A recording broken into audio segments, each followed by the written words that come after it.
आज की कहानी एक ऐसी लड़की पर आधारित है जिसमें जिस्मानी हवस कूट कूट कर भरी हुई थी। दिन रात दबाकर करने से उसे चैन नहीं मिलता था। जैसे नशेड़ी नशे के बिना नहीं रह सकता, वैसे ही ये लड़की संभोग के बिना नहीं रह सकती थी। कहानी की शुरुआत होती है और हम सेलेग नाम के एक आदमी को देखते हैं जिसे अपने घर के बाहर एक लड़की बेहोश पड़ी मिलती है। वो उसे अपने घर में ले आता है, उसकी मलहम पट्टी करता है क्योंकि वो काफी जख्मी थी। कुछ देर बाद उस लड़की को होश आ चुका था। सेलेग एक सुलझा हुआ आदमी था। वो उससे पूछता है, तुम्हारे साथ क्या हुआ था, तुम कौन हो? लड़की उसे अपना नाम जॉय बताती है। वो कहती है कि मैं एक बीमारी से पीड़ित हूँ जिस कारण मेरी काम वासना कभी नहीं बुझती। सेलेग उसकी पूरी कहानी सुनना चाहता था, इसलिए वो उसे ध्यान से सुनने लगा। सेलेग के कहने से जॉय अपनी कहानी सुनाने लगती है और वो अपनी कहानी बचपन से शुरू करती है जब वो 12 साल की थी। आज वो अपनी सहेली के साथ बाथरूम में पानी छोड़कर अपनी चड्डी उतारकर अपने शरीर को फर्श पर घसीट रही थी ताकि वो काम वासना को महसूस कर सके। जबकि जॉय के माता पिता को उसके बारे में कुछ भी नहीं पता था। उन्हें तो ये भी नहीं पता था कि उनकी बेटी को कोई बीमारी है। जॉय के पिता डॉक्टर थे और छोटी सी जॉय उनकी किताबों से गंदी तस्वीरें देखकर अपने अंगों को सहलाने लगती है। अब जॉय जवान हो चुकी थी। उसका पिछले 1 साल से जिमी नाम के लड़के के साथ चक्कर चल रहा था।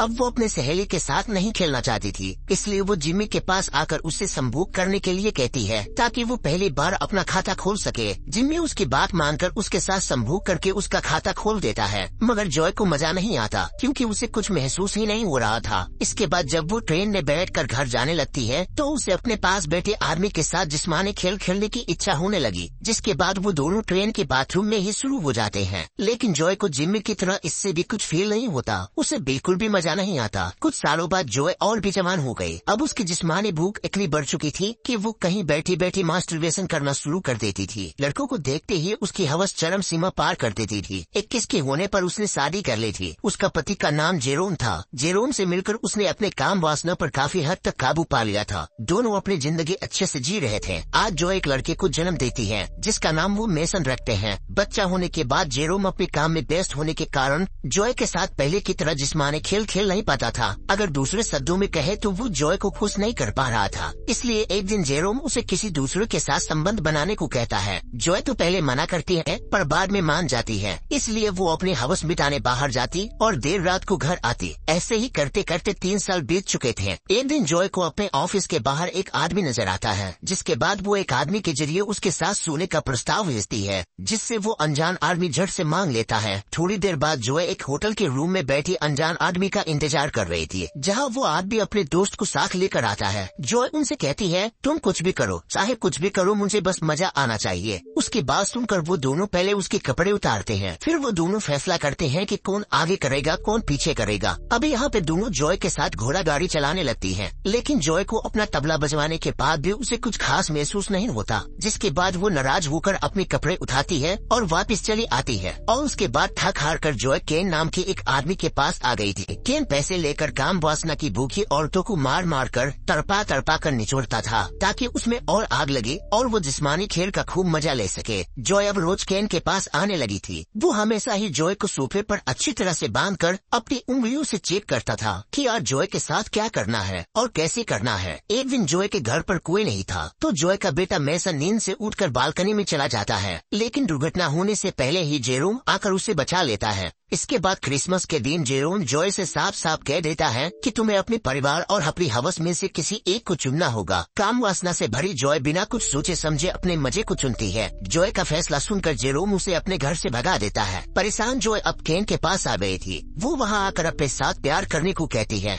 कि आज जॉय की बारी नहीं थी, तो गुस्से में आकर केन उसके साथ काफी बुरी तरीके से पेश आने लगा। सेलेग जॉय से पूछता है कि तुम्हारा बेटा मेसन कैसा है, तो ये सुनकर जॉय ने सेलेग का कप फेंक कर कहने लगी, जेरोम ने उसे हॉस्टल भेज दिया। जॉय को देखकर साफ साफ पता लग रहा था कि वो अपने इस गंदी बीमारी से काफी दुखी है, क्योंकि उसे इसकी वजह से उसे अपने परिवार को छोड़ना पड़ा था। वो कहानी में आगे बताती है कि कुछ सालों बाद उसे जिस्मानी खेल में मजा आने लगा था, लेकिन मजे के चक्कर में वो अपने आप को काफी जख्मी कर लिया था। अपना इलाज करवाने के लिए वो अपना बॉस से मदद मांगती है। बॉस उसकी मदद करने को मान जाती है, मगर साथ ही साथ वो जॉय से कहती है ऑफिस में सबको पता है कि तुम रोज रात को नए आदमी के साथ होती हो, तुम्हें अपनी आदतें बदलनी होंगी, आदमी या नौकरी तुम्हारी मर्जी। और इस बार भी जॉय आदमी की जगह मजे ही चुनती है। वो अब काफी परेशान रहने लगी थी। उसे लगने लगा कि वो इस समाज के लिए बने ही नहीं है। बस इस सोच में डूबी डूबी गलत लोगों से मिल जाती है। एक दिन उसकी मुलाकात जी नाम के एक बंदे से होती है जो उसे पहले से ही जानता था। जॉय के कहने पर वो उसे उसूली का काम देता है। इस काम के लिए जी उसे 2 बॉडीगार्ड देता है। देखते ही देखते जॉय इस काम को काफी अच्छी तरीके से करने लगी थी, क्योंकि उसे इस काम में मजा आ रहा था। एक दिन जी उसे अपने पास बुलाकर कहता है कि तुम काफी अच्छा कर रही हो, अब समय आ गया है कि तुम भी अपने लिए एक चेला चुनो और उसे अपने जैसा बनाओ। जी जॉय को एक 15 साल की ओ नाम की लड़की को पालने का सलाह देता है।